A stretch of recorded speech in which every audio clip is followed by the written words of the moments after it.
নাতাস্তে আস্তি প্রতিমা আস্তি। হিন্দুদের যে ধর্মীয় গ্রন্থ আছে, গ্রন্থের মধ্যে ঋগ্বেদ, সামবেদ, যজুর্বেদ, অথর্ববেদ এগুলো হচ্ছে হিন্দুদের ধর্মীয় শ্রেষ্ঠ গ্রন্থ।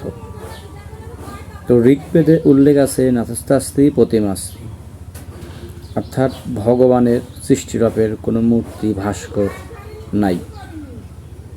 এটা দেখাচ্ছে যে তাদের ধর্মীয় গ্রন্থের কথা। কিন্তু আসলে হিন্দুরা বিভিন্ন আপনার হচ্ছে কি করে, এই মহাভারত, ভাগবত গীতা, গীতা, ভবিষ্যৎ গীতা, বিভিন্ন রকম গীতা তারা পড়ে সাকার অসাকা যাকে বলে সেইগুলো তারা আর কি পূজা করে। তো আসলে এটা হিন্দুরে গ্রন্থতেই এটা নিষেধ এই পূজা করা। তো আপনারা যারা হিন্দুরা আছেন, যদি হিন্দুদের গ্রন্থ কোনো পড়েন, বেদ যদি পড়েন, তাহলে বুঝবেন যে আসলে আমাদের ধর্মীয়ভাবে পূজা করা নিষেধ, অনুমতি আছে।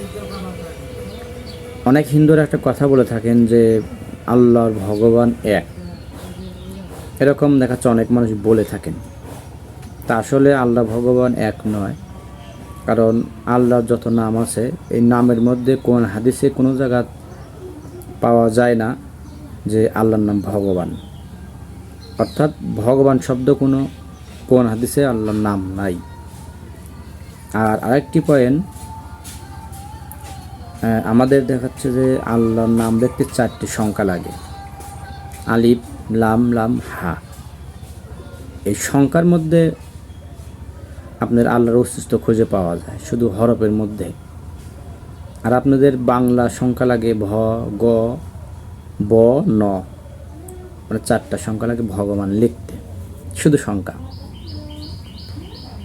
তো আসলে ভয়ের ব্যাখ্যাটা কি, গয়ের ব্যাখ্যা কি, আপনার বয়ের ব্যাখ্যা কি, নয়ের ব্যাখ্যা কি, এটা এই অক্ষরের আরেকটি ভিডিওতে আপনাকে ইনশাল্লাহ আমি এর ব্যাখ্যা জানাবো।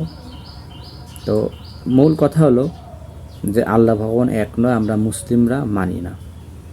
এর জন্য মানব না, কারণ হিন্দুরা বেশিরভাগ বলে যে বোম্বা ভগবান, কোনো হিন্দু বলে কৃষ্ণ ভগবান, কোনো হিন্দু বলে রাম ভগবান।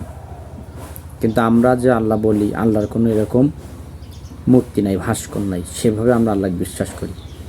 যেমন আল্লাহর পরিচয় দেওয়া আছে সূরা ইখলাসে। তো আমি এখন দেখাচ্ছে আপনাদের, আসলে ভিডিও অনেক লং হয়ে যাচ্ছে, আপনারা সম্পূর্ণ ভিডিও দেখবেন কিনা সেটা আমি জানি না, তারপরে বলি। এখন আমি আপনাদের হলো